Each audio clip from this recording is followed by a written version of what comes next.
गिरिनन्दिनि नन्दितमेदिनि विश्वविनोदिनि नन्दनुते गिरिवरविन्ध्यशिरोधिनि वासिनि विष्णुविलासिनि जिष्णुनुते भगवति हेशिति कण्ठकुटुम्बिनि भूरि कुटुम्बिनि भूरि कृते जय जय हे महिषासुरमर्दिनि रम्यकपर्दिनि शैलसुते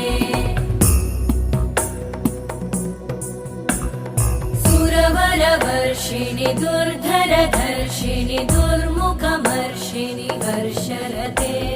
त्रिभुवनपोषिणि शङ्करतोषिणि कल्मषमोषिणि घोषरते तनुजनिरोषिणि दिविसुतरोषिणि दुर्मदशोषिणि सिन्धुसुते जय जय हे महिषा